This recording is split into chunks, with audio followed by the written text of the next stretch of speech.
સુંદર સવારના સર્વને જય શ્રી સ્વામિનારાયણ, જય શ્રી કૃષ્ણ. પરમ પૂજ્ય એવા મહાન સ્વામી મહારાજનો જય. જીવનનો હેતુ ફક્ત ધન કમાવાનો, પરિવારની સંભાળ રાખવાનો, સુખ સગવડો માણવાનો નથી. જીવનમાં આ બધું જરૂરી છે, પણ આપણો સાચો હેતુ આત્માને પરમાત્માની નજીક લાવવાનો છે.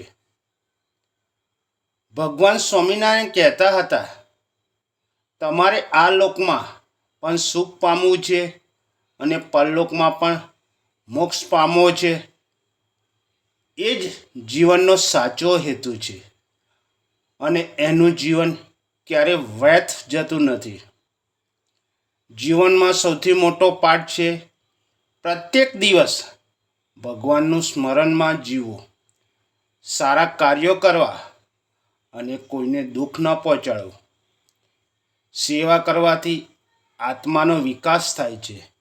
કોઈ ભૂખ્યા હોય તો તેને ભોજન આપવું, કોઈ બીમાર હોય તો તેની સેવા કરવી, કોઈ અજ્ઞાની હોય તો તેને જ્ઞાન આપવું.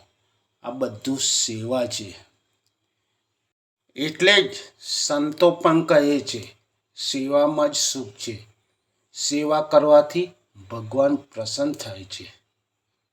એક વખત વિદેશ પ્રવાસ દરમિયાન પ્રમુખ સ્વામી બહુ જ થાકી ગયા, છતાં એક વૃદ્ધ મળવા આવ્યો. ત્યારે પણ પ્રમુખ સ્વામીએ એ વૃદ્ધના હાથ પકડીને એને આશીર્વાદ આપ્યા અને પ્રમુખ સ્વામી બોલ્યા, સેવા અને આશીર્વાદ આપવાથી જીવનમાં થાકવું નહીં, તેનાથી આનંદ મળે છે. આ જ સાચી સેવા છે. પોતાની સુવિધા છોડીને બીજાને સુખ આપવું.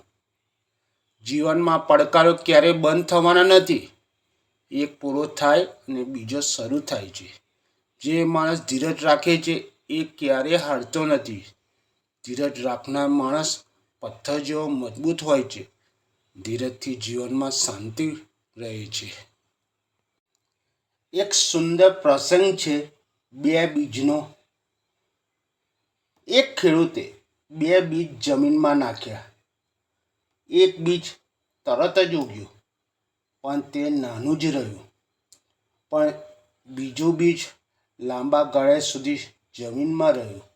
પછી એક દિવસ અંકુરિત થઈને મોટું વૃક્ષ બની ગયું. આ પ્રસંગ આપણને શીખ આપે છે, ધીરજથી કરેલું કામ લાંબા ગાળે ફળ આપે જ. આજના યુગમાં આધ્યાત્મિકનું સ્થાન ખૂબ જ અગત્યનું છે. ટેકનોલોજી આપણને આરામ આપે છે, પણ આધ્યાત્મિક આપણને શાંતિ આપે છે. આપણે દુનિયા જીતી શકીએ, પણ આધ્યાત્મિક વિના આપણે આપણું મન જીતી શકતા નથી. એટલે સદાય સત્યના માર્ગ ઉપર ચાલજો. હૃદયમાં ક્ષમા અને પ્રેમ રાખજો. સેવા અને સત્સંગમાં રુચિ રાખજો. ફરીથી આપ સર્વને જય શ્રી સ્વામિનારાયણ. આ વિડીયો તમારા પરિવાર મિત્રોને શેર જરૂરથી કરજો.